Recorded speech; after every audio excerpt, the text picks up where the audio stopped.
নমস্কাৰ সকলোকে। এয়া মই বেচন লৈছোঁ, জিৰা গুড়ি অলপ লৈছোঁ, ৰেড চিলি আৰু ধনিয়া গুড়ি অলপ দিছোঁ।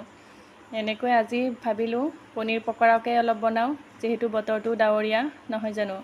আৰু ঘৰৰ পৰা যিহেতু ওলাব নোৱাৰি, গুৱাহাটীত যিটোহে বানপানী হৈছে, আৰু ছোৱালীও কৈ আছে তাই হেনো পনীৰ পকৰা খায়।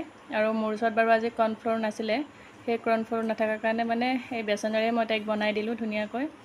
এয়া আৰু যদি খাই পোৱা নাই এবাৰ খাই চাবচোন, একদম কিনাৰ নিচিনাই হৈছে, বৰ টেষ্টি হৈছে। তাই খাই পেলাই কৈছে মা একদম ধুনীয়া হৈছে। আৰু তাই যেতিয়া ক'ব ধুনীয়া হৈছে মই জানো আৰু সেইটো বস্তু ভাল হয়।